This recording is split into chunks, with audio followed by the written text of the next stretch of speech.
Everyone, welcome to our channel. मैं शालिनी शर्मा एक बार फिर आपका वेलकम करती हूँ। एसएसटी हम पढ़ रहे थे ज्योग्राफी चैप्टर नंबर 5 इंडस्ट्रीज। हमने पहले पढ़ा था इंसिडेंट जो कि भोपाल में हुआ था। ऐसा ही कुछ इंसिडेंट चाइना में हुआ था रिसेंटली, 2005 की ही बात है। काफी लोग वहां भी इंजर्ड भी हुए थे और 243 के समथिंग कुछ लोग एक्सपायर हो गए थे। जो अफेक्ट जो है बहुत गलत था, बहुत बुरा था। और वैसे ही रात के टाइम हुआ था जब आराम से लोग चैन की नींद सो रहे थे। ऐसा नहीं होना चाहिए। ऐसी चीजों को हम कैसे अवॉइड कर सकते हैं, ऐसे एक्सीडेंट से हम कैसे बच सकते हैं, और अगर ऐसा होता है तो हमें क्या क्या प्रिकॉशंस लेनी चाहिए, ये नेक्स्ट टॉपिक है रिस्क रिडक्शन मेजर्स। अगर ऐसा होता है तो क्यों होता है, अगर हो जाता है तो क्या प्रिकॉशन हमें लेना चाहिए। First of all, densely populated area में कभी भी इंडस्ट्रीज नहीं होनी चाहिए। रीजन, जितने ज्यादा लोग होंगे एक्सीडेंट पे उतने ही ज्यादा लोगों को इफेक्ट पड़ेगा, परेशानी होगी। कैसी जगह पे होना चाहिए, थोड़ा सा सेपरेट होना चाहिए, थोड़ा सा दूरी पर होना चाहिए। पीपल जो है वहां रह रहे हैं, उन्हें ऑब्वियसली पता होना चाहिए कौन सा टॉक्सिन, कौन सा सब्सटेंस वहां बन रहा है और उसके क्या क्या किन किन चीजों से उससे परेशानी हो सकती है और हम कैसे क्योर कर सकते हैं, प्रिकॉशंस क्या रख सकते हैं in case of any accident.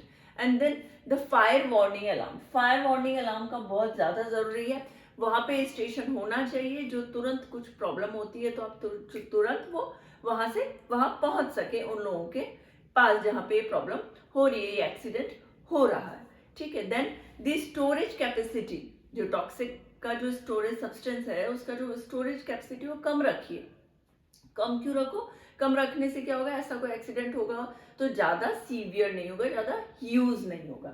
फिर हमारा पॉल्यूशन डिस्पर्शन जो इम्प्रूवमेंट होना चाहिए, पॉल्यूशन को निकालने का, गंदगी हटाने का एक तरीका, इकट्ठा वेस्ट जो हो रहा है उसको हटाने का भी एक प्रॉपर इम्प्रूव्ड मेथड होना चाहिए। डिस्ट्रीब्यूशन ऑफ मेजर इंडस्ट्रीज, जो हमारी मेजर इंडस्ट्रीज है उनका डिस्ट्रीब्यूशन कैसे हो रहा है। तो वर्ल्ड की मेजर इंडस्ट्री कौन सी है, आयरन और स्टील है, हम सबको ही पता है। टेक्सटाइल इंडस्ट्रीज क्या होती है, कपड़े जहां बनते हैं, कपड़ा तो कोई भी बना सकता है मगर वो इंडस्ट्रीज पर्टिकुलर होती है उस एरिया में जो कि बहुत ज्यादा बनती है। ऐसे ही है टेक्नोलॉजी, आईटी वाली इंडस्ट्री, इंफॉर्मेशन टेक्नोलॉजी अभी तो बहुत ज्यादा जो हाई लेवल पे है जो काम करती है वो इंफॉर्मेशन टेक्नोलॉजी, उनको हम क्या बोलते हैं, सनराइज इंडस्ट्रीज।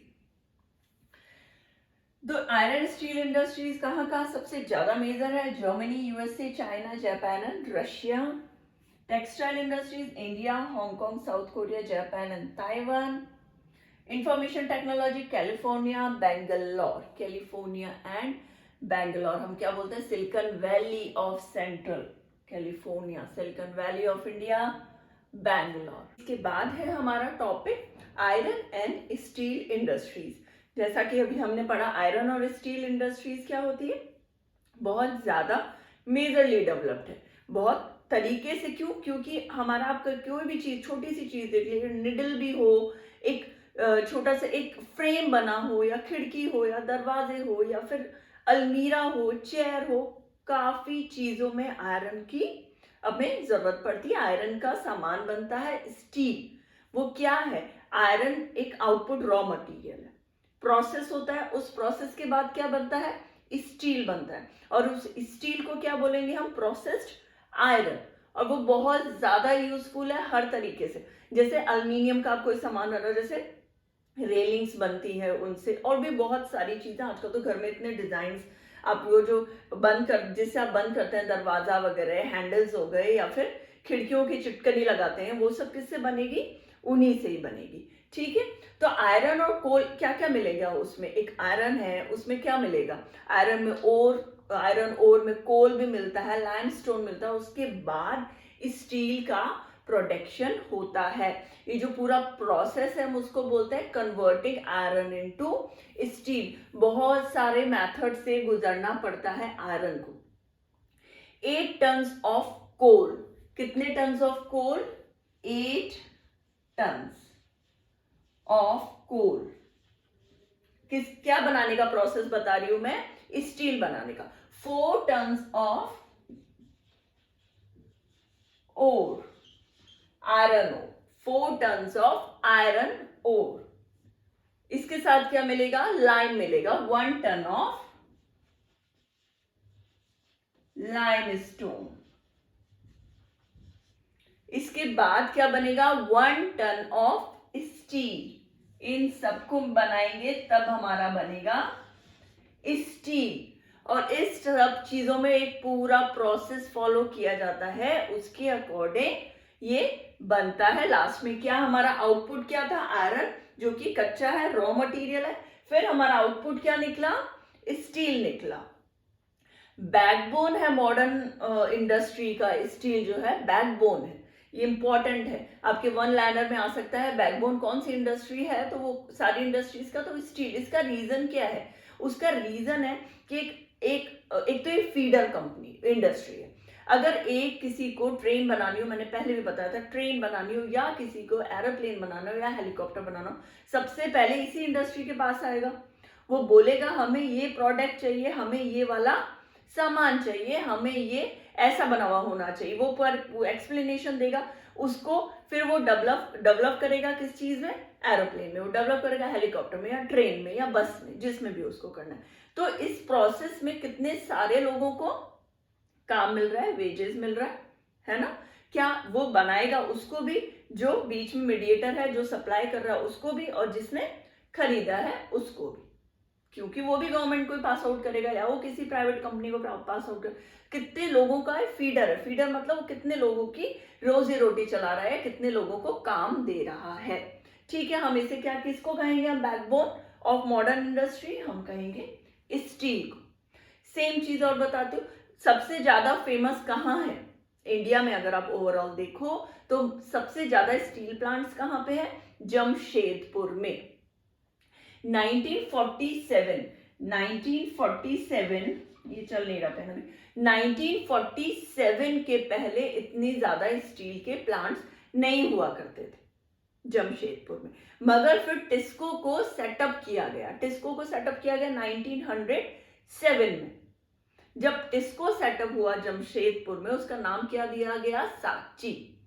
उसके बाद वहां पे इंडस्ट्रियलाइजेशन इतनी अच्छी ग्रोथ हुई, वो एरिया इतना अच्छा डेवलप हो गया, जिससे क्या हुआ, गवर्नमेंट भी क्या करती है, थोड़ा इनिशिएटिव्स लेती है, नए तरीके खोजती है उस जगह को और ज्यादा डेवलप करने के लिए। वो कहाँ पे, बंगाल नागपुर रेलवे लाइन के पास सारी सामान आराम से सप्लाई हो सकती है इजीली।